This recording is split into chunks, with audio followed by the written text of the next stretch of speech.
Hey, what's going on, everybody? Welcome in. I'm Jesse Montano. She is Meghan Angley. This is Guerrilla Sports Off Ice. Got a fun show for you guys today. We're going to start talking about the forwards for the Colorado Avalanche and revisit that D-Corps just a little bit because we didn't get to everything we wanted to last week, Meghan. But as always, do want to remind you guys about our great friends over at Trusted American Mortgage. Head on over to trustedamerican.com/sports. They want to help you lower your interest rate, get a better monthly payment. And if you go right now, they might even be able to help you skip that mortgage payment for a couple of months, put some extra money in your pocket now in the summer. TrustedAmerican.com/sports. See how much money they can help you start saving today.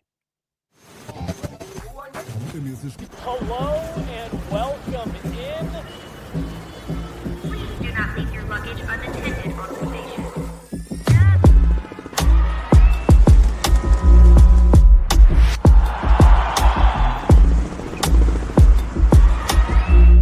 Welcome to the show.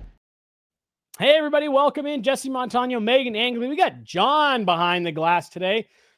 Chloe left all of us to go gallivanting around Is it Europe. that time? It is. Can you believe it? Wow. Yeah. So Chloe will be out for the next couple weeks over in Europe. So that's all right. We got the first string in today behind the board. For John, Meghan, I'm going to start with what's on everyone's minds. What are your thoughts on Ozzy Osbourne passing away? You took the chance away from me to make Damn it. a pun when we got to talking about the top six. I was going to talk about Val Nichushkin, the choo-choo train, going off the rails on a crazy train. Rest in peace, Ozzy Osbourne. Damn. But you took it from me from the jump. So I won't get to do that, or I still will. And it'll just sound very familiar when we get to it. Perfect. But I actually am, sad to hear it, bummed to hear it. For sure. This was, music that my dad listened to, but I subsequently listened to in the car as a result. So I'm hanging in there. How are you doing? I'm a little freaked out by all of it because he did a farewell tour like 2 weeks ago. And it was like his final performance and all that stuff. And everyone just thought he was retiring. And like, I thought we knew something was wrong with his health. Oh, really? Oh, okay. I don't know. Because I thought even there were murmurs that the wife was also clued in on this and that they might possibly go together around the same time, like kind of just with awareness of this. But you know what? Yeah. I could be making that up. So this is now an Ozzy Osbourne conspiracy theory podcast. Well, one, I'm very sorry that I took your chance from later. I tell my wife all the time to be funny. Like, ooh, I feel like there's something being taken away from me, and I don't like that. And I feel like I took something away from you, so I apologize. The chance to make a dad joke. Right off the bat. But, yeah, rest in peace, Ozzy Osbourne. Like you said, that's not necessarily our generation's musician, but you couldn't go through life in America in the early 2000s without knowing exactly who Ozzy Osbourne and the whole Osbourne crew was. Yeah. So sad to see it. That guy. Definitely right. Oh, that guy that ate the head off a bat live on stage. Yeah. I just hope to leave a legacy one day. Seriously. Of any kind, really. Seriously. And sometimes you got to eat a live animal to do so. And hey. If you're listening, please don't eat a live animal. There are other ways. You make all kinds of legacies. But yeah, crazy day. Like that was definitely some crazy, just again, relevant pop culture news, and I just thought I'd start off the top with it. Yeah. Other than that, how you doing? I'm trying to think what else is new. What's going on? I'm doing great though. Good. So it's my dad's birthday on Thursday. Hey, it was my dad's birthday on Saturday. This past Leo's, Saturday. Right? That would. You are asking the wrong person. Yeah. Leo season. Anyways, gosh, what a time for dads to be born. Am I right? Seriously. Oh my gosh. What a great birthday. Wait, your dad is what day is your dad's birthday? This Thursday, the 24th. That is Charlie the Wiener Dog's birthday. Aw, the way you said that is like he's not personally yours. Well, I call him Charlie the Wiener, but I didn't. I see. Yeah. This is Jesse's dog's birthday. In case anyone out there listening is a little bit confused. Charlie is a miniature long-haired dachshund. And he's so cute. He's the cutest. Yeah. Elite birthday week here. It sounds really like great Jeez. birthdays. Are you going down to the Springs? Yes, we'll be Not to doing. dox you again. God some- damn, I'm just giving Our address is the last week between you and Zach. I'm just giving up everyone's personal everyone's information. address. Yeah. No, we'll be doing Topgolf, karaoke. Nice. Yeah, I'm All right, excited. so I'm going to put your parents on blast a bit here. I remember when that Topgolf was going in, you said that your parents were Yes. opposed to it a bit. Yes. Sounds like they've come around. So it's a surprise. Oh, shit. My He dad. freaks out. Yeah, I know.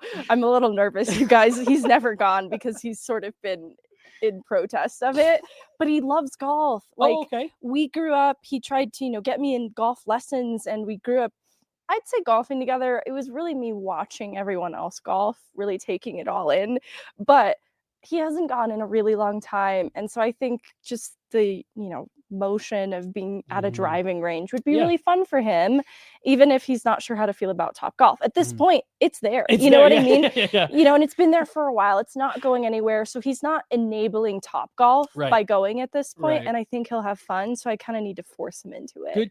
They have good food. Like, it's nice to have a drink and all that stuff. That'll be fun. Nice. Good for you. Good family fun there. I've been told, like, if you accidentally throw your golf club over the ledge, they won't kick you out. Accidentally, of course. If you accidentally, because it's one of those things that's occurred to me that I might accidentally do. So I was like, will this get me banned from Topgolf for life? Grease up those hands a bit. Extra lotion. Woo! All right. Well, nice. That'll be fun. And then I guess the last thing before we get into stuff we're talking about today, it is the off season, folks. I was just telling my mom yesterday, like, she was like, oh, what's going on with the Avs? I was like, less than nothing. It's so weird they didn't trade for Jordan Eberle. In between our shows, what the hell? Wow, I love this comment. Can't believe Megan is who I heard about Ozzy from. Hey, we're just here to break news. This is a pop culture off ice pod. Yeah. And then this one here, Denver NWSL announces their name as Denver Summit FC. I love the color palette choice, the logo. It's perfect. I'm so excited. It's really good. I thought they nailed the branding. I'll be anxious to see. I don't ever think soccer kits are that great looking. It's kind of like European hockey. There's a lot of ads and stuff on them, but I think they ended up with some great colors. Yeah, I love it. I saw the primary mark, the secondary mark. I think it all looks great. So last bit of kind of around the state of the state updates there. State of the state. Let's just get into Broncos while we're at it. What is it? Training camp kicks off? Training camp today. Yep. I believe players are on the field tomorrow. Well, perfect. Here are all of my thoughts on the Denver Broncos. Excellent. I'm just kidding. Peyton Manning's going to be fantastic yeah, this year. I think he's got the juice still. Last thing on I almost said Denver NWSL. Last thing on Denver Summit FC. One of the more perplexing stadium plans that I've seen, they're building a temporary stadium first, I believe, to go along with their practice facility. But so that's where they're going to play out of for the first couple of seasons while they then build their bigger stadium. I just thought that was so interesting. I've never heard of someone building a temporary stadium followed by a permanent stadium. I imagine that after they're done with it, it's probably going to become a multi-functional youth soccer tournaments, things like that. But exciting times for Denver Pro Sports. But Chloe and I were about to go do this whole thing a few weeks ago on the groundbreaking for the NWSL stadium. But it was actually for the Denver Summit FC's temporary stadium. That's so interesting. Right. I also thought that was really interesting. Did you see that AI thread that guy had? I think it was ChatGPT, make every stadium in the NHL out of Legos, or a Lego set, and each one came with a catchphrase, a tagline and stuff. Yeah, I saw it, and I don't really remember it because it made a joke about balls, and I was like, that's lame. It says built for banners, powered by ball jokes. I don't think that's that funny. I don't think it is either. The Maple Leafs one, Scotiabank Arena, has choking hazard on it. That's kind of funny. And so the Buffalo Sabres, when they did their schedule release and they did the different flavors of buffalo wings. They So had the good. bone and choking hazard for the Leafs. So the Leafs can't catch a break, They can't. it seems. And it just feels like Buffalo should not be firing those shots. Absolutely. It's like at least they're in an opportunity to choke. Like you just say made it that far. Yeah. Bell Center includes bilingual heartbreak. As Ottawa, Canadian Tire Center, as disappointing as the rest of the city. That was Ottawa's? Uh-huh. I've never been to Ottawa, but I've heard it's a beautiful city. Their issue is that this arena is The 45 minutes accessibility outside of is downtown. tough. Okay, fair. Rogers Place, Edmonton includes everything but playoff caliber goaltending. Winnipeg, at least you don't have to fly to Atlanta to watch us lose anymore. There was another couple good ones. Let's see. Dallas American Airlines Center includes early playoff exits and Instagram models. What? XL Energy Center, which is now something different in Minnesota. State of Hockey, warning, State of Hockey is in eternal rebuild, includes empty trophy case. United Center in Chicago, warning, set may rely too heavily on 120-year-old, management not included. 20-year-old. Bridgestone Arena in Nashville, set includes catfish, cowboy hats, and no defense. Fucking taking a swipe at Roman Yossi there. Little Caesars, Detroit, past glory not included. Wow, Tampa Bay gets completely off the In off the hook hindsight, here. Ball Arena got off easy. Totally. They're really going for the jugular with these others. Although Tampa says includes 3 cups and 0 state income tax. It's like, yeah, Those are positives. that's yeah. accident or accurate. Pittsburgh set includes aging core and delusional fan base. Oh. Buffalo KeyBank Center, the figurine has a paper bag over its head, and it says includes shattered dreams, draft picks, and just vibes. Just vibes. Philly says gritty may bite. I love that. Madison Square Garden set includes delusion, choking, and just a goalie. Boston. Oh, Mullet Arena, gone but not forgotten. Oh. That's it. I guess Mullet Arena still exists. It's still there. It's still standing. There's just There's still a team that plays there. I was gonna say it's just empty, but it's not. You're totally right. All right, I've now burned about 9 minutes reading from Lego sets. And here are my thoughts on the Colorado Rockies. Yeah. Where do you want to start? Do you want to put a bow on D since we couldn't do that last week? Or do you want Yeah, all right, I let's felt start there. bad too. Some of the names we glossed over are ones that are obvious to us in ways, but also worthy of more conversation. You know, Mhm. Cale Makar, Devon Taves. These are guys that play a huge role on the back end and are pretty consistent in what they do in being heavily leaned on, but Mhm. that still shouldn't discount their place in the conversation. Well, and I feel like it's for me at least, it's one of those things where you almost kind of treat it like a given. It's like, well, yeah, right. those two are key. You have to, but we did talk about with Brent Burns, and I think this is an interesting part of the conversation of, okay, Brent Burns at face value is Brent Burns. You know what he's going to bring. He's going to contribute offensively. I imagine he's going to be on that second power play unit. He's going to eat up minutes. He's going to kill penalties. But it's kind of the trickle-down effect, which is where I want to start. Of one, how much could a guy like Brent Burns help take some of the pressure off those top guys? But then just, picking apart a little bit more in depth where this D-Corps is actually at, what is going to be expected out of Devon Taves, Cale Makar, Josh Manson, Sam Girard. Where does Sam Malinsky fit in all this? So I'll toss to you. Let's start up top. Cale Makar, Devon Taves, expectations from this year. Where do you think they're going to be able to get some support from the bottom four of the D-Corps here.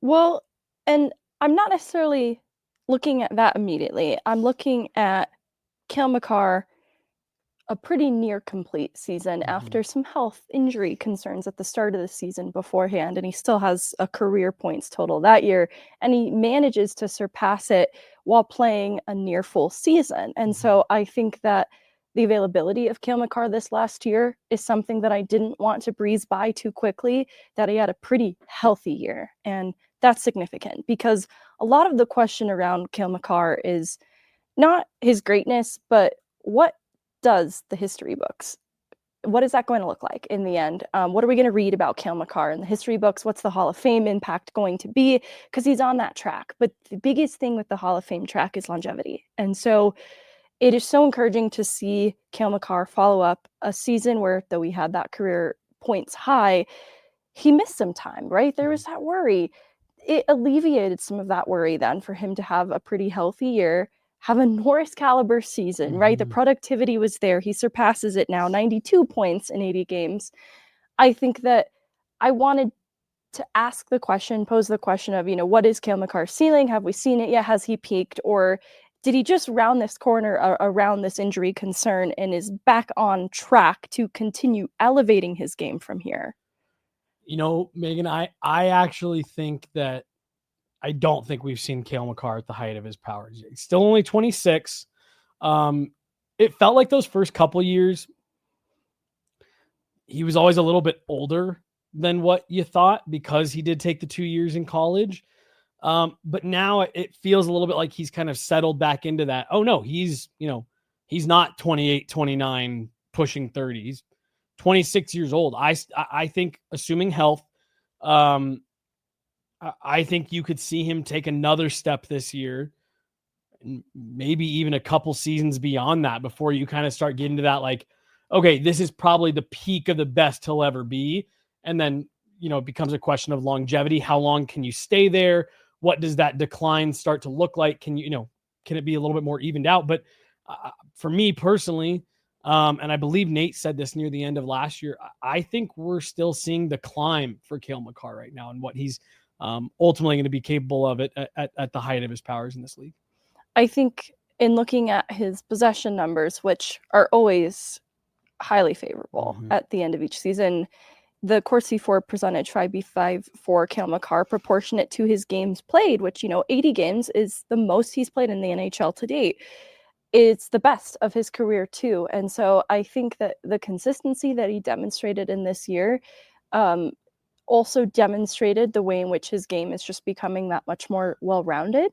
And so that's where I also don't think Cale Makar is at the height of his powers. I think that he's going to continue to become stronger on his own end, stronger defensively, in addition to the offensive threat. And so I agree fully that I don't think we've seen what Cale Makar is fully capable of, because this has been the closest glimpse at a full season of Cale Makar, and the numbers are kind of insane. He his NHL Edge stats, his graph is just so funny compared to everyone. Is it just kind of around the edges of the graph? Oh, it's a near full circle. It's almost a perfect circle. That's actually insane. Is he in the 98th, 99th percentile in every category? For everything except for offensive zone time, he's in the 90th. Which is actually great to see, given where his time on ice average has ended at the end of each season going back a couple. He has done the heavy lifting in terms of minutes. And I think in looking alongside the fact that he hadn't played close to full seasons, in addition to that, it's good to see the ice time regulate a little bit. It's still extremely high. He is used in every situation and leaned on so heavily. But I think that this just lends itself to the Brent Burns conversation. When you asked at the top of this conversation, how does the rest of the core support Taves and Makar? This is where I also think we haven't seen what Cale Makar is fully capable of.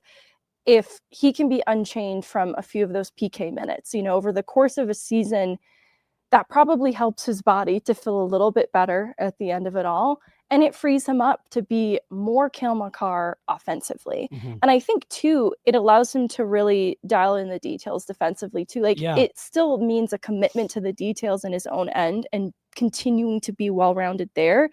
But I think just eliminating the need for him to be the guy that's absorbing those heavy PK minutes with a guy like Brent Burns to help offset that just makes Cale Makar a better 5v5 player. And he's already ridiculous in that right. Well, and I think that makes him a better power play player too, which is hard to improve on, like leads the team in power play goals this last season. It's really hard to ask for more. Well, but when you saw the struggles on the power play and the way that a team like Dallas is able to key in on him at the top of the zone, that's a worthy point of conversation too, that I think he's not infallible on the power play, right?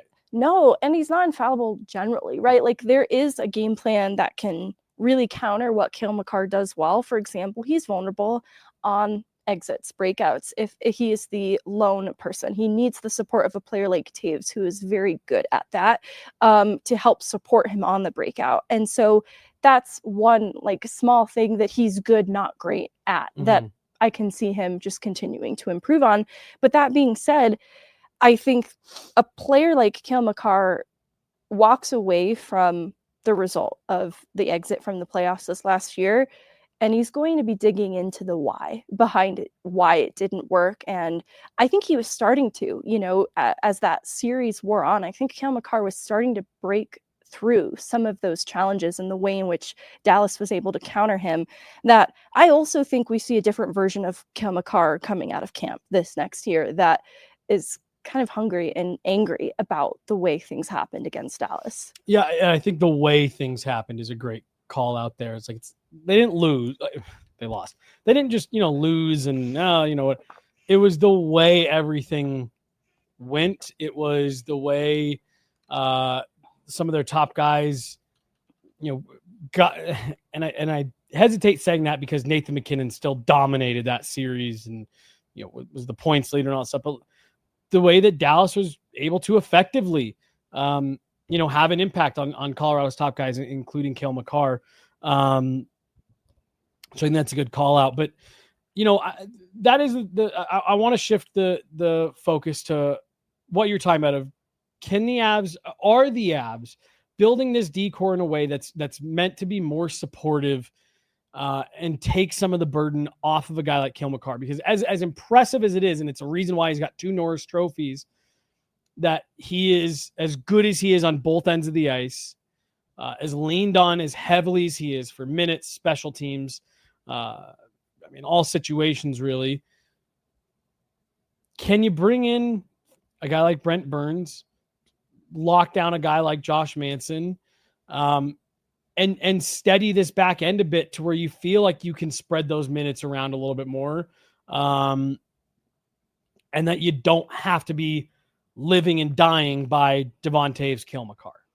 And I like to, we've talked about it already, but it doesn't have to be Makar and Toews chained together either. And this opens the possibility to separate the two and potentially inject different offensive tools, whether that be Toews separated from Makar, but is improving the offensive impact of that second pair, and however that gets shaken out. And I do see the value in having some options away from Makar and Toews together then too. I think you lean on that because it works for a reason, and you don't need to break what isn't broken. Fix what isn't broken. There you go. Yep. There we go.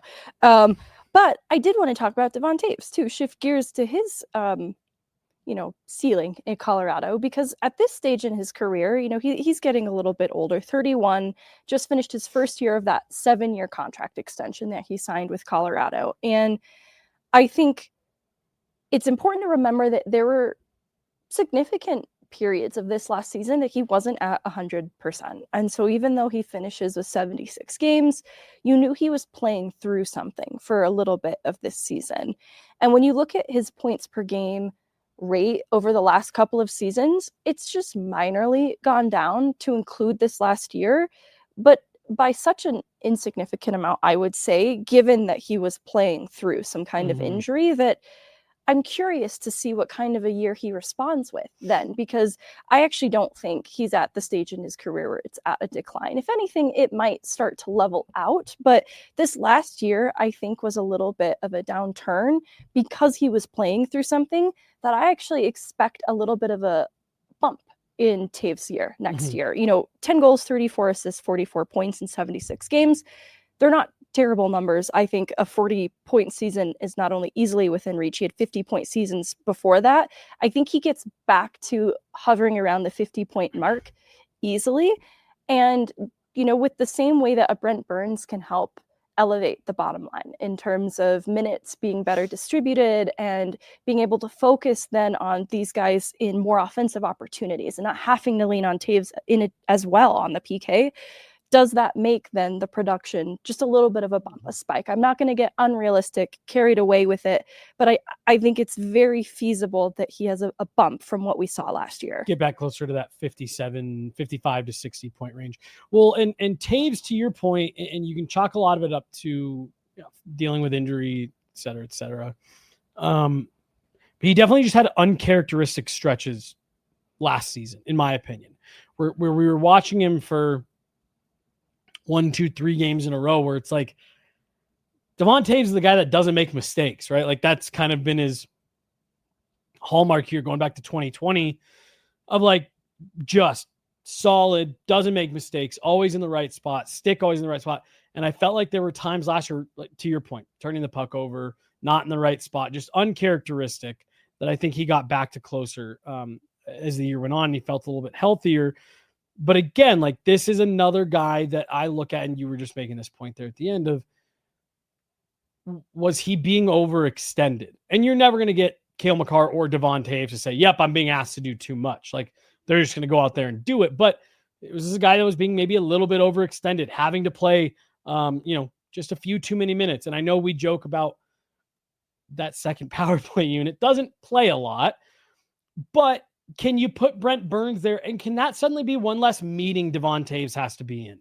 Can that be, somewhere where he can put his attention to something else, working with the penalty killers and really honing that in, and just the things that the Avs need him to be really great at. Can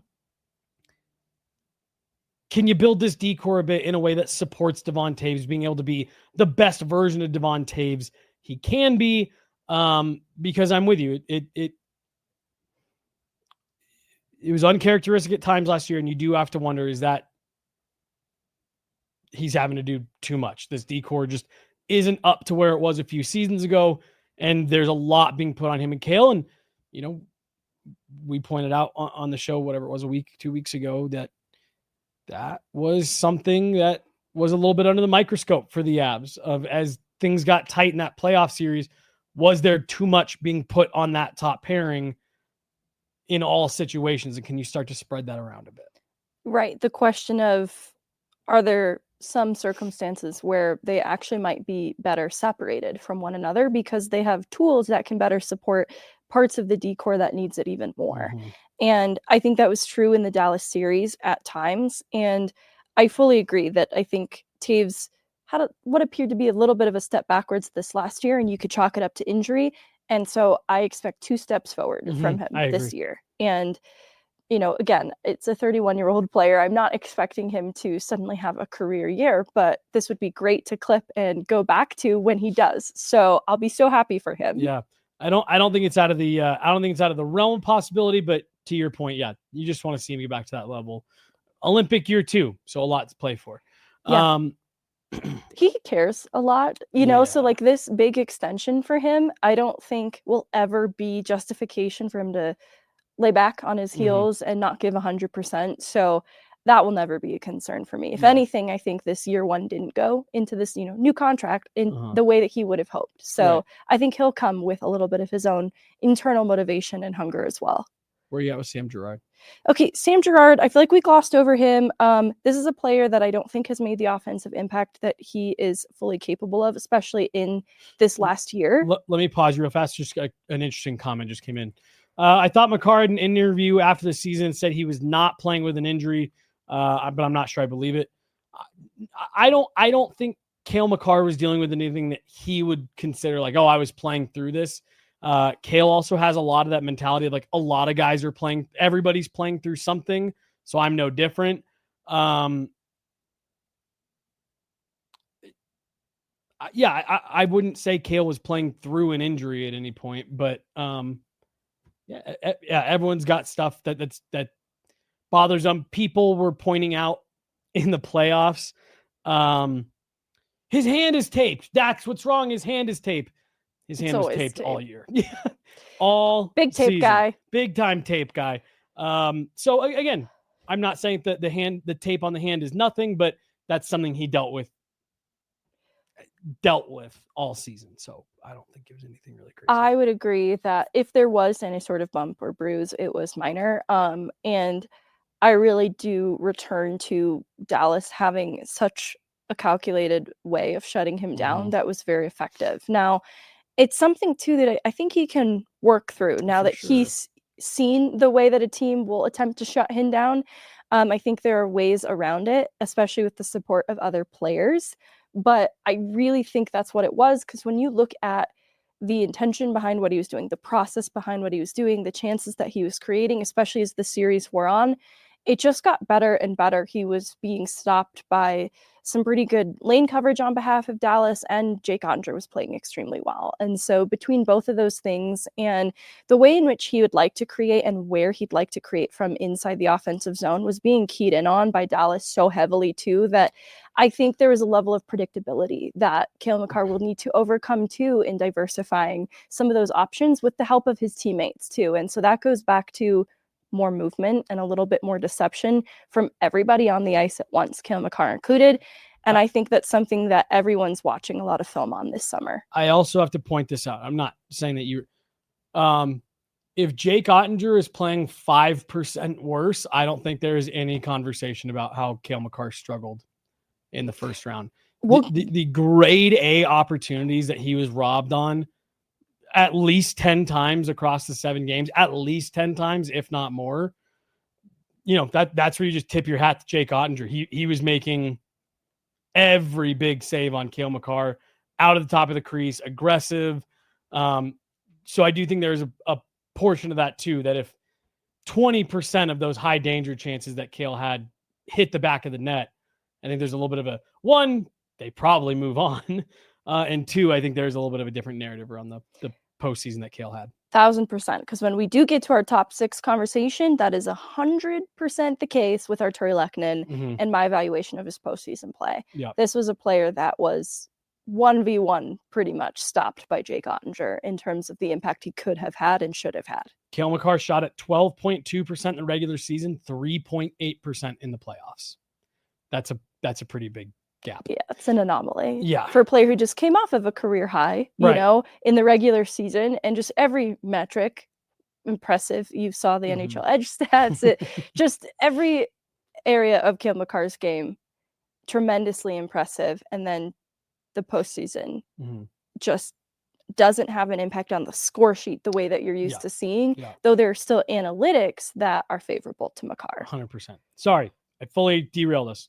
Sam Girard. I was like, oh, shoot. Yeah, I know. We even left Sam Girard in the dust in this conversation. And I don't want to do that, because with the way in which Colorado has loaded up on that right side, it has only then made Sam Girard's impact on the back end that much more important. And I think it's important for him to demonstrate the value of the puck moving defenseman with the agility and the mobility that he has. It's such a strength of his game. I bet if you pull up his NHL Edge stats, at least in terms of speed bursts and top speed, I think he'll have pretty high numbers, pretty high percentile. And it's not just the speed, it's the mobility too of what he does that makes him such a threat offensively. I can't believe he still gets guys as hard as he gets guys to bite with the spin move.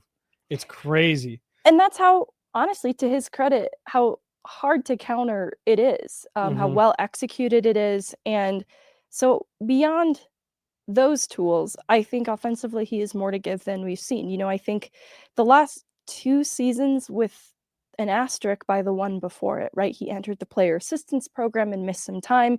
I really like the version of Girard that came out of that. And so really the reason his overall points total is a little bit down is from having missed some time. So this last year, I was left wanting a little bit in terms of the pace of his production. And I think some of that is Josh Manson being out of the lineup at times and also not being himself. It was also a matter of finding Girard the right partner to help make this possible. So really where I'm at with Girard is wanting to see him elevate from this last year and kind of build upon the player that came out of the player assistance program, because I really like the versatility in his game, because I thought too the penalty killer that came back from the program was really dialed in, really aggressive in his gap coverage. And I think that continued to be true for Girard in this last year. So I don't want to undersell what he adds to the penalty kill. I know it's not the hulking physicality that people would like out of a defenseman, but it still can be really effective in taking away time and space on the kill that they're going to lean on. You know, in this next year, if we are looking at a kill that's now going to turn to Brent Burns and Josh Manson and Girard a little bit more to alleviate some of those minutes from Taves and Makar, that's going to then turn to Girard just as heavily as they did last year. So I just want to see the offensive impact go up. Well, and to me, that was something that, and I even hesitate to use the word disappointed, but that has always been something for me with Sam Girard, that when I remember when he first got to Denver, watching him play, it's like, oh man, this guy can skate. He's going to make things happen in the offensive zone, and the production just never quite been where I thought it would with Sam Girard. But, your point about the player that came back from the player assistance program last year and the version of Sam Girard, that to me was what, peak Sam Girard looks like. You and I have talked about it a bunch of times. He is such a better defender than he gets credit for. Yeah. He gaps up really well. He for as short as his stick is, he's got a great active stick, gets it in lanes. He's an undersized defenseman. He's not going to win a bunch of battles in front of the net, but that's not what you have him. That's why you have him paired with a guy like Josh Manson, right?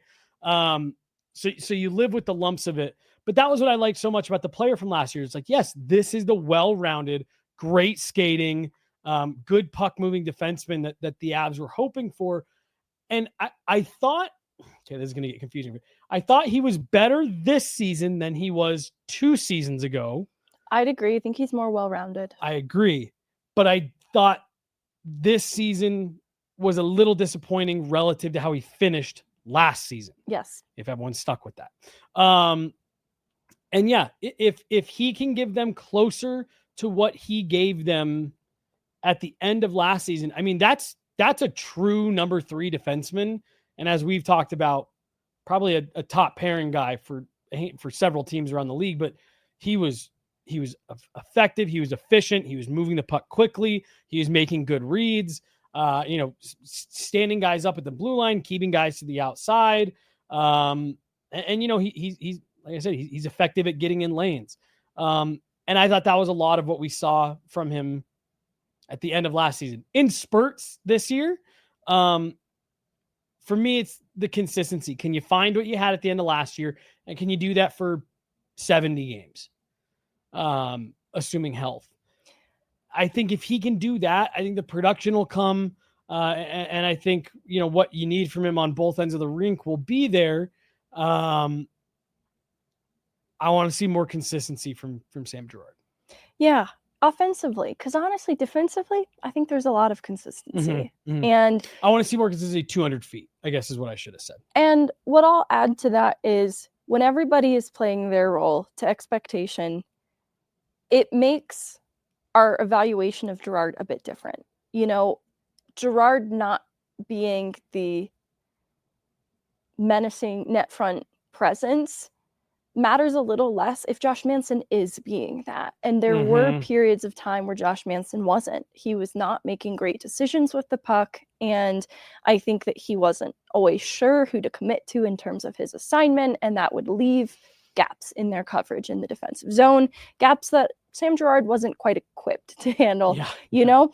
And so when everybody's playing to their role, then when you've got Josh Manson being the heavy physical presence and tending to the net front the way that he should, it allows us to see Girard for what he should be, what he's supposed to be. And I'm evaluating him then through more of an offensive lens, like wanting to see the offensive impact. And that's my hope for next year, is that I'm not sitting here talking about lapses in Sam Girard's coverage, because that's going to happen with every defenseman at some point. I don't want to key in on that too closely. I want to be able to just evaluate the offensive impact that he is or isn't having. And similarly, I don't want to be talking about Josh Manson making bad decisions with the puck. I want to be talking about him sending guys into the first row. And so if everyone's doing what they should, it takes a little bit of pressure on where we're evaluating certain areas of these guys' games that aren't necessarily supposed to be their strengths, and allows us to just focus on what should be their strengths. And that, you know, on the rest of the back end, we've talked about Brent Burns and we've talked about Sam Malinski at length, but it's true of them too. Like, Sam Malinski was more physical in the playoffs. I know people are probably not going to want to hear that, but that was true. And it doesn't jump off the page at you, because that's kind of where he should be. That is the level of play that should be his baseline. When he is doing that, we're probably going to be talking about Sam Malinski critically a lot less, because that's just the baseline that he should be playing at, leveraging a little bit more physicality, because he is a strong and sturdy player despite being a bit undersized, so that we're only talking about Sam Malinski's offensive impact. And then for Brent Burns, kind of similar story. So I want to make sure that I'm clarifying here, because I already can tell that there's going to be a bunch of people that are going to get in the comments and say, Megan's talking about Cale Makar and Sam Girard and Sam Malinski's offensive impact. They're defensemen. Correct me if I'm wrong here. I believe the point you're making is want to see that consistency in the defensive side of their game, so it's not even a topic that we're having to bring up and say, right, because it's consistent. Right. There's Sam Girard's doing that. It's like, no. You want to see them get their game to the point where it's like, yeah, that first responsibility versus a defenseman on the, you know, in your own end is consistent. It's well-rounded. It's taken care of. So let's talk about where you benefit, you know, or not where you benefit, where you know, can put your skill set that you have that's so great to work on the other side of the ice. Am I understanding that right? Absolutely. Okay, perfect. And I hope there's no confusion, because that would be really silly. What I'm hoping for as we're saying this is that there's someone who is hearing this, like, well, I'm just going to start typing the comment, and then they start hearing this part, like, oh, never mind. I get what they're saying. I'm an idiot. Never mind. Just to be clear, like, there's a reason Tyson Barrie has found himself more or less out of the NHL at this stage in his career. And it's because you have to be more dimensional than just your offensive impact as a defenseman. And thankfully, what's true of Sam Girard, we've talked about the consistency defensively and what he adds to the PK, and why this player who has this descriptor as the mobile puck-moving defenseman can have more of an offensive impact than we've seen. And so similarly with Malinski, whose season we've talked about at length, I just feel bad. Like, we talk about Sam Malinski so much, but it's because he started the year and he took more risks, and we saw a little bit more of the offensive flash and the strength of his shot. And his play stagnated a little bit to where the offensive impact was a bit lesser, though I still found what he was doing defensively to be pretty consistent. Because the offensive impact had waned, that's why he was benched. That's the bottom line. And so you also have to be more dimensional than your D-zone coverage. You have to be reliable and consistent in that. And so where Malinski can gain an edge, because he's still earning trust, is also leveraging a little bit more of that physicality in his own end, while being unafraid to flash the offensive side of his game. Because I think when he stepped away from that, and though still good in his own end, that was where Jared Bednar's like, I need more reason to play you. So I just looked at the clock. I'm going to put a bow on this, and let's shift over to the top six here. We are a mess. I know. We always are. That's fine. That's why people watch. No wonder we didn't even get to all of the D-Corps on the day we were doing the D-Corps. Like, of course, this is how it happens. It's our own fault. You can't be one-dimensional. It's not unlike the enforcer, right, in the NHL now, where every team used to be able to have one, two, maybe even an entire line of guys who did not contribute much other than being intimidating, hitting guys, fighting, to the point where it was even kind of not necessarily comical, but like it was a big thing when those guys would score a goal because, it's kind of like that. We're like, yeah, you can still be a big, mean, menacing player in the NHL, but you've got to be able to contribute offensively, get in on the forecheck, kill a penalty. Like, just gone are the days of the 3-minute a night enforcers. So when you look at I think the same thing is true of defense to your same point. And I'm going to bring up two players here, Erik Karlsson and Jacob Slavin. For different reasons, but those two players are never anymore. Erik Karlsson was for a minute there when offensive defensemen were really in. Those two players aren't talked about, now as like the best defenseman in the league, even though Erik Karlsson is still just an offensive lightning bolt out there. Like he still contributes a lot to the Penguins offensively, is a threat in the offensive zone, great moving the puck. Horrible defender. Can't have that anymore. Jacob Slavin is never a finalist for the Norris Trophy, despite being what many consider, myself included, the best defensive defenseman in the NHL. His offensive impacts just aren't there in the way that I think a lot of people would like to see them be. And so to your point, you have to be a modern day defenseman. You have to be able to impact the game offensively, help get the puck up ice, but you can't be a crater in your own end. You have to be able to do both proficiently. That's just the new NHL. There are too many guys that are starting to come up, cut from the same Cale Makar, Lane Hudson cloth, where they're effective on both sides of the puck. Got to be able to have that. Let's talk about these forwards specifically and see great foresight by you, Megan, keeping us limited to half of the forwards because you knew we were going to do this. I still don't think we even are going to get to the whole of the top six. Either. We might have to even just go for top line. We are going to have another forward conversation. So and honestly, it's summer. We can break this up as much as we want, revisit as much as we want. If we want to talk goalies again, fine. That is the one we may have gotten to everything. I do know. I do think we did. I do think we did. Let's talk about the forwards. Top six in particular. I think this is an interesting makeup that the Avs have right now. And I think this much more likely than the D-Corps. I think there's a good possibility we see movement. I think there's a better possibility we see movement. And I think it all depends on what happens with the Marty Netchus negotiations. Totally. And that's why we went crazy with our trade target boards. Right. And so I don't want to say that I think there's a good possibility they move Marty Netchus. I think there's a better possibility they move a guy like Marty Netchus versus I think the Avs will be pretty happy with that back end right now.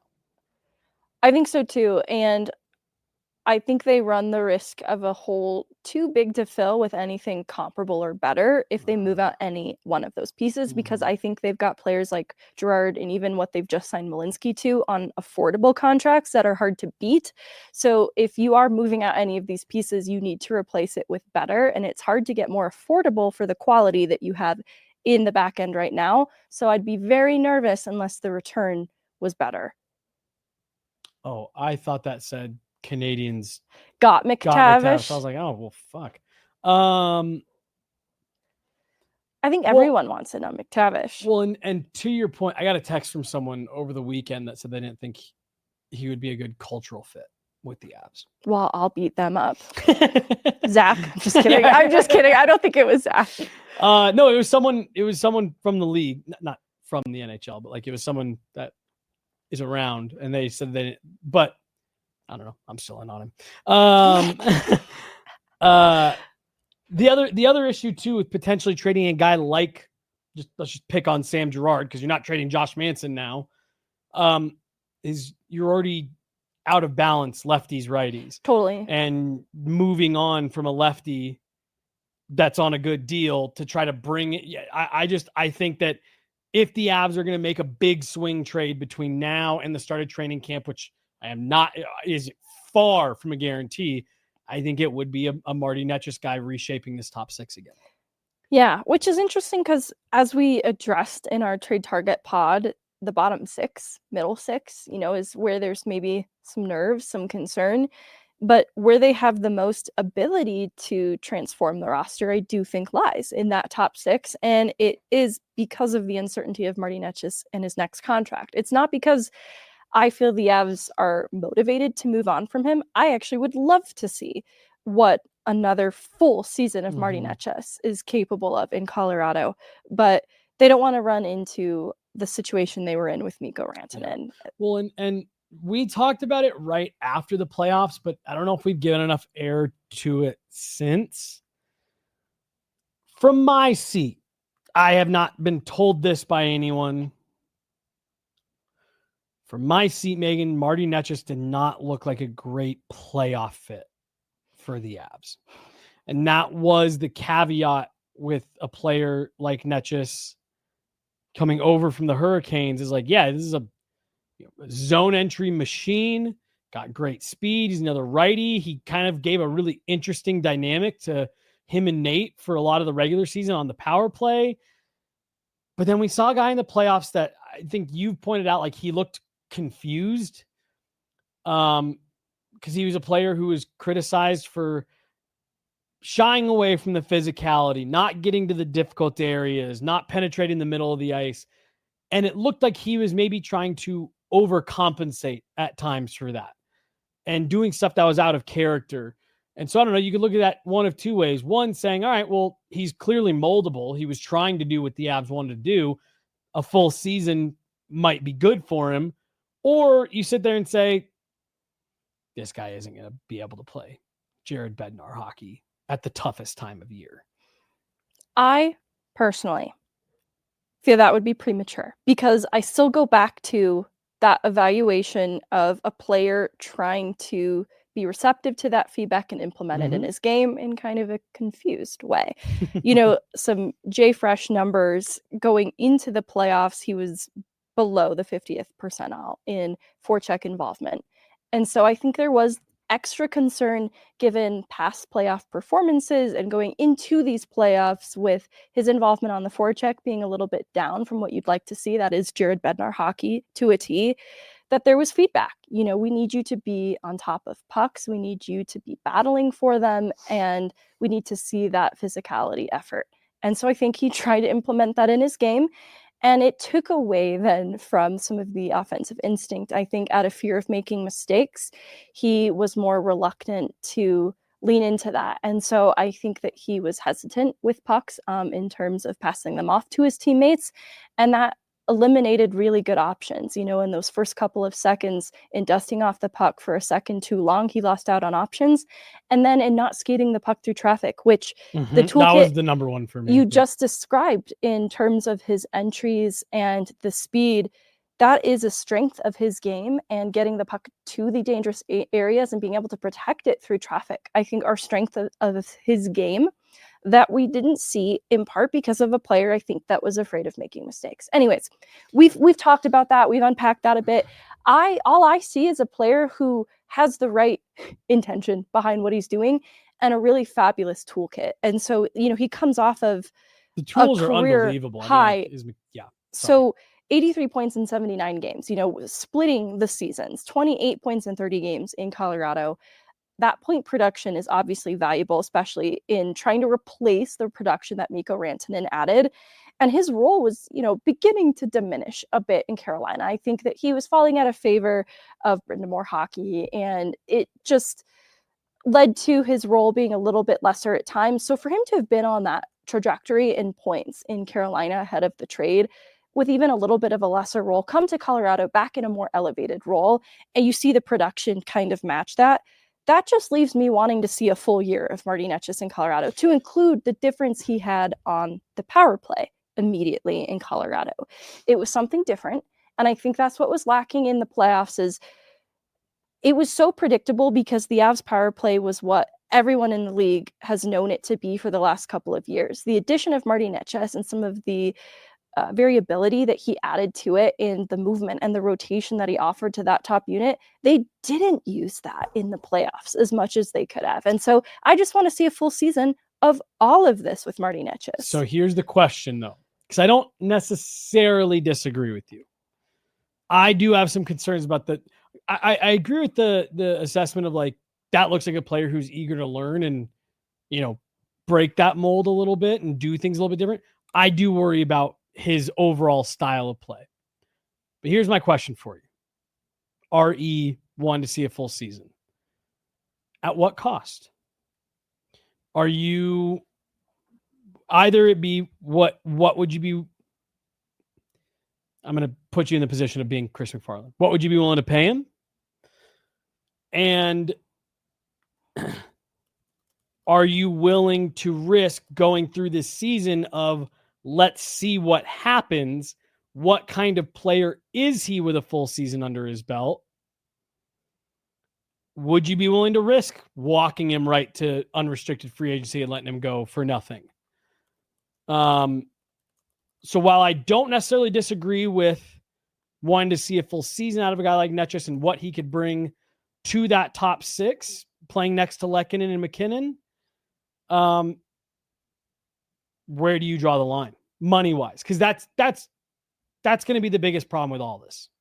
If he wants 10, which is rumored, that's going to be, I think, a bit too rich. If it comes in high 9, I'm listening. Obviously, when someone pitched the idea of like 8-8, just because of his number, right. The JJ Peterka contract, I love the continuity of the numbers. I'm super in on 8-8. Make it 8-8 by 8. I'm just kidding. That's way too long. But you know what? He's only 26. Fine, sold. But here's the thing, right? All of this comes with circumstance. I am not saying to just blindly take a bet on Marty Necas either. If I was privy to the same information as to how these conversations are going with his agent, I could better answer this hypothetical. But I don't know. I don't know how far apart these parties actually are. If they're really far apart in terms of number and there is no indication that it'll get closer, then it's not a risk worth taking, walking him into free agency. I just don't. I wouldn't be comfortable giving a Marty Necas style player 8 figures. I just wouldn't be comfortable giving him 10 million plus. No, I think it definitely has to come under 10. Yeah. And so maybe you keep the term down too, honestly, because we're still sitting here wondering, can he become the player that the Avs would like him to be? Right. I don't want to commit to term necessarily. This was a career year for him by a pretty nice margin. And I do think this is also a high caliber player whose best is yet to come. So that's why I see a lot of value in investing in Marty Necas. And I look at the transformation of Val Nichushkin in Colorado and the amount of time that it kind of took. Now, I don't think the Avs have quite that many seasons for Marty Necas to assume his true form, but I also think very different player coming to Colorado, that if Val Nichushkin can round out his game in Colorado, and even Jonathan Drouin, over the course of one full season was able to do it, I think Marty Necas can too. So it includes a couple of moving parts, right? I'd love for them to get the extension done, come in under 10, maybe not have as much term as a result. Is Marty Necas agreeable to that? Does he like it here, or is he just okay here? Yeah. Is he pretty neutral here? Is he trying to maximize his career earnings as a young player in this league? That would be fair. Wouldn't blame him for it. 9 million for me is kind of like my high-end ceiling, where it's like, yeah, keep it at 9 or less. I think that's a good bit of business. I think everyone's happy. He gets a nice raise. You get the player locked up. And then starting next year, you're getting more than that in a cap jump. You know what I mean? So by the time that contract is kicking in, it's almost kind of a wash. If you're keeping him under 9 or less, I think it's a great bit of business. 9.5 is my ceiling, where it's I don't think you can go any higher than that on a player like Marty Necas. I think too, what's tough is it obviously has to be less than Mikko Rantanen money. That is exactly what we're talking about. But you also you have to pay a player in your top 6 no matter what. So if they kick this can down the road, like, okay, it's not Marty Netchus, that isn't the fit, they still have a big top 6 hole to fill. And I'm curious then how they'd plan to fill it. Because like our trade target board, those were aging gap stops that Colorado would be plugging in there. Those would not be past this year solutions for their top 6, maybe Jared McCann. But well, yeah, I was saying like Ricardo, Cal, Brian, Russ each. Yeah, they each have a couple of years left on their deals. And so Marty Netchus does extend a window, is where I'm going with this. And so that's where there's still pros and cons that make this a different option. That, I don't know, I look around the league and the crazy money people are willing to spend on Mason McTavish potentially. And I think I get a little bit traumatized after Mikko Rantanen in not wanting to gamble with the top 6 too much because it's going to require a payday no matter what. It's really hard to cut corners in how you fill that out. I think even the end of Jonathan Drouin's time here exposed that very minorly. I still think, too, the way it ended doesn't reflect the player that he was in Colorado and the growth that he had. But even still, I think, that kind of exposes why cutting corners here can cost you. And it, on the whole, the offense was down for Colorado. They couldn't put pucks in the back of the net, and they needed more guys because Nathan McKinnon had his hands full. Cale Makar had his hands full because Dallas had their number. They needed more support from players like Marty Netchus, so he's not absolved of this. But it's just a part of the lineup that I think they recognize, we can't, there's not really an affordable way to do this. And we have to address, I think, right here, because here we are talking about needing an impact top 6 wing. And it is easy to sit there and say, well, you had one and you gave it away.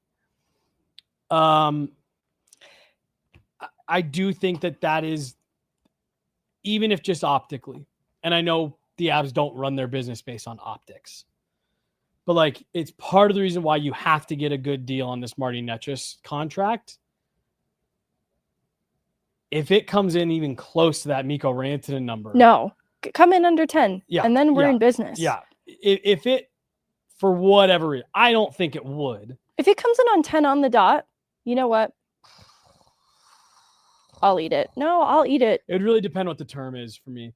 But you can't approach anywhere near even what the rumored Mikko Rantanen numbers were, because then everyone's right. You should have just done that.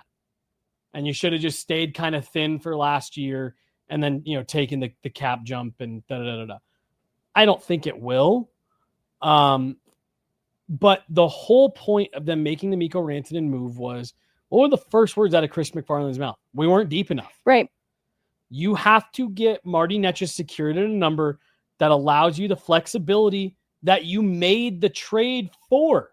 I do believe, Megan, this is just me. This is just, I think it would have gotten done. I think Mikko Rantanen wanted to stay in Colorado enough. I think he liked it here.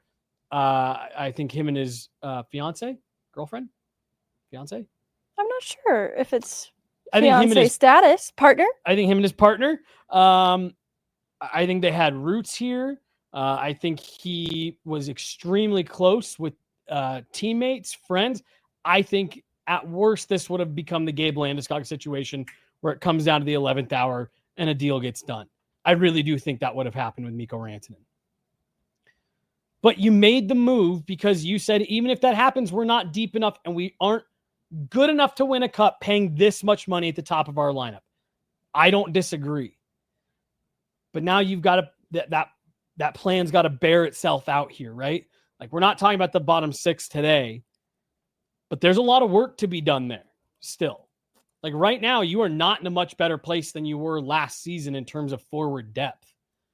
And you've got to get this Marty Netchus contract to come in at a place that's going to allow you to build that out the way that you intended when you made a franchise-altering decision. And if you can't get it there, I think you need to move on from Marty Netchus, because I still think you have a really good top 6 that we haven't really touched much more on, because I do think so much of it hangs in the balance of what do you decide to do here? Because if you're keeping Marty Netchus, I think this is a really fun, really exciting top 6. Personally, I think Netchus, McKinnon, Lehkonen. You got what we're going to assume is going to be at least the majority of the regular season from Gabe Landeskog. You got Brock Nelson. You got Val Nichushkin, which Chris McFarland pointed out a few weeks ago. Like, we're not dealing with that uncertainty around Val. Like, I think this top six has a chance to really make some noise here. You got to get things right with Marty Netchus and remove that distraction immediately. Yeah, they have access to more information about how far apart these conversations actually are.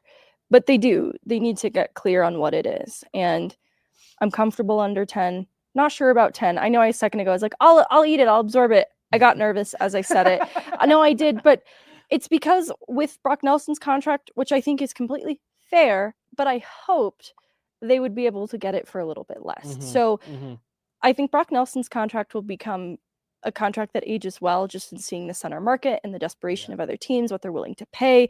I think 7.5 will age pretty well for Brock Nelson. But because that was a contract and a part of the lineup that they spent a little more than I thought they would, I don't see them having tons of flexibility to then throw the money at Marty Netchus that he might be able to command in the open market. What you can't end up with is a $10 million 65 to 70 point player. No. In potentially Marty Netchus. Yeah, there they are. The green lights are back. Super chat, Mike Peterson. Good to see you, Mike. It's been a minute. Keep missing these lives. Here for some green lights. By the way, Netchus has to want to be here, or I don't want him. $5 for Mike Peterson. It's good to have the green lights going back. Yes, it's nice to have them going back again. That is the last part of all of this. Is those rumors of Marty Netchus potentially not being happy in Colorado. You and I have addressed that. I would chalk that up to, at most, some uncomfortability with a transition. Mikko Rantanen talked about, like, getting settled is really tough. To me, that just makes me want to see the full season of Netchus, like you were referring to before. Yeah. I don't think it was an issue with him not liking teammates, the organization, the city, things like that. I think that we live in a day and age where players recognize their worth and the many options that exist for them to maximize it. And so I don't think it's personal if Marty Netchus in that number with the front office, it just doesn't come to agreement. I think that he's a young player who wants to maximize his earning potential. And he has to weigh too, then, if he enjoys the culture here and the chance to win here alongside that. But I don't think there's any disinterest in playing here. No, I agree. Like I said, at most, I would say maybe a tough transition for him. You played one place your whole career. That's at most the furthest I'd be willing to take it. Not so different from our guy at 2C in Brock Nelson. So we can talk about a different piece of the top six. This is a guy I'm really excited to see a full season for, Megan. I thought as that first round wore on, him, Landeskog, Nichushkin just looked more comfortable. That by the time we got to game 7, I was like, oh man, this second line is going to be a problem for teams going forward. Obviously, game 7 goes the way it does. I think this is a guy that has the potential to thrive here.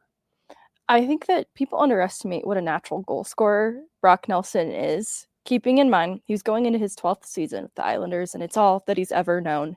And so this is quite an upset for a player who has spent his career with the Islanders coming to Colorado. You go back to 2021-22 season, his goal totals from then on are 37, 36, 34, with 26 goals split this last year between two teams. He's a pretty consistent, not only 30 goaler, but pretty high 30s. And his points per game, especially by the end, like the regular season stretch, I think it was a slow start for Brock Nelson that people were left wanting and a bit worried that this guy wasn't worth what the Avs had given up in this high-end prospect in Cal Ritchie. And I think that the points per game in matching Charlie Coyle's to that was viewed very differently. Like, it was excellent for Coyle to produce at the rate that he had at the end of the regular season, and concerning that Brock Nelson also had gotten to that point because I think people were hoping to see more. And then in the playoffs, it obviously didn't jump off the page at you in terms of his impact. But I think that he has so much more to give when you look at the goal totals and the point production every year past this year, where he has this huge upset in his life being traded to a different team with a young family, young kiddos, and a wife juggling the young kiddos and trying to manage that part of his personal life alongside such a huge life change. I think when you look at what he's done production-wise consistently at this stage of his career, it's fair and reasonable to expect him to return to that with a full season of stability. He'll start training camp having lived in a home here in Colorado with his family and settled to start.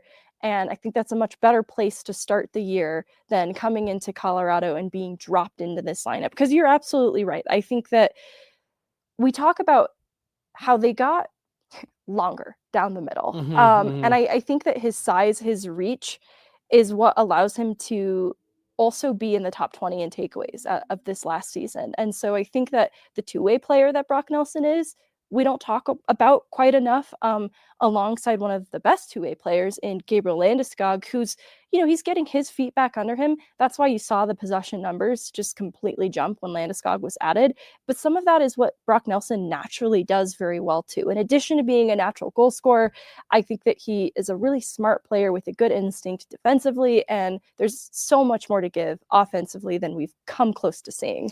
Well, and then not only to the point you're made about he's going to have his house and he's going to be a little bit more settled, you're also going to understand this coaching staff a little bit better. And you're not the new guy anymore, right? Like, we kept going and talking to Brock Nelson as media of, well, how is this different? How does this compare to, well, are you ready for, but no, he doesn't have to worry about any of that. It's just show up, play, do my thing, focus on the things I'm focused on. Another guy who's going to be on an Olympic radar for Team USA. He's going to be motivated. And I'd be willing to bet that he's going to be someone too that is going to have a little bit of a chip on his shoulder, because this probably didn't go the way he wanted it to either in terms of, results, that short little stint with the Avs. I think he's going to have a little bit of a chip on his shoulder to prove this is why they brought me in, everything you were just talking about. But then I loved the point you brought up right after the playoffs when we were talking about, do you bring Brock Nelson back or not? And it's that, the point that you made at the time was he just went through something really heartbreaking with this group. How do you not want to, bring the band, pull the band back together and go for it again? And I do wonder if that's going to be a motivating thing for him. Totally. We joked about, Brent Burns, Ray Bourque, whatever it was last week. But I saw a lot of sentiment going into the playoffs last year for a lot of fans who were like, I'd love to see Brock Nelson win one. Yeah. This is, again, like you said, 12th year in the league. Starting to be a little bit of an older, veteran player, still in his early 30s. This is another guy that has been around for a long time that really wants to check that last thing off his list. And I think he's going to be highly motivated, and I'm really excited to see full season Brock Nelson. He made them better down the middle. He's a reliable option there because of his experience. And I think Casey Middlestat was a cautionary tale, and why a player who is still getting their bearings at the NHL level as a top 6 center, which is weird because that was the role he had in Buffalo. But obviously Buffalo, the context of what they are is different. It was hard for Casey Middlestat to make it work in Colorado. That's the bottom line. And I think a lot of that is his inexperience that he's still building, and a lot of the mental toughness too that he's still building up. Brock Nelson, you could see that a lot of that was already built up in him as a player. And I fully agree that the emotional investment that he can now have with clarity that he's going to be here now the next 3 seasons. And so he can get invested with this team and is probably feeling the sting of that exit and that loss. Going around the room, it breaks my heart how many players repeated the sentiment that they thought they had a really special group this year and that there was something special in this locker room. And I'm just glad that Brock Nelson gets to be a continued part of that something special that the players were all feeling around them this last year.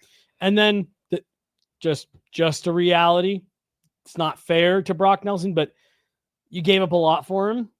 It's nice to see them get a chance to retain him and take another stab at it, given the premium that you paid to acquire Brock Nelson. Yeah. And like I said, you can't hold that against Brock Nelson. You can't really hold that against the organization for very long, but you give the next Patrice Bergeron for him. So Stop. Megan, we're at an hour 15 here. Let's put a pin because we need to circle back on the forwards anyways. Yes.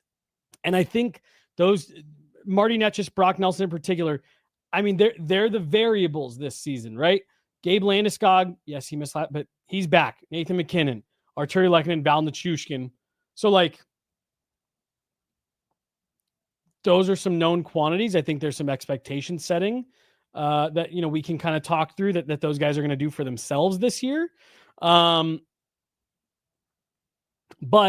let's circle back on the forwards, top six altogether, because I think there's a lot to unpack here. I agree. I'm excited to dig into those other guys on a different pod. Yes. We could take this 3 hours if we wanted to. No. We have so much off season, so much summer still ahead of us. Painful amount of off season. Oh, but I didn't get to make I kind of already did off the rails, crazy train. Yeah. I just wanted to clarify. I don't want Val to go crazy. I just want him to go crazy with his production. Okay. I want him to go off the rails offensively. Let the record show that Megan is asking for Val Nichushkin to take everything off the rails. Psycho mode. No, I hate it. No. Val's in his healing era. He is in his healing era. That's going to do it. We'll be back later this week, Friday, for another pod. Should be fun. Should be another fun one. And we're just going to keep this slow drip, deep dive through the Avs roster, because we should have one show dedicated to talking about Jared Bednar and the year we expect for him to have. Coaching staff. We could do we should also do the Plinko board is sitting just off screen here. We should just do a full episode where, as we're talking, we're dropping Plinko coins, and whoever has the most money at the end of the show wins. Gets to make decisions about the Avs. C-Mac, ball's in your court. We just issued the challenge, so yeah. If you think you can come out Plinko us, let me know. She's Meghan Angley. I'm Jesse Montano. We got the man himself, John, behind the glass today, pulling it all together as always. Thank you guys so much for tuning in. We'll be back at it here in just a few days. Have a great week, everyone. Bye.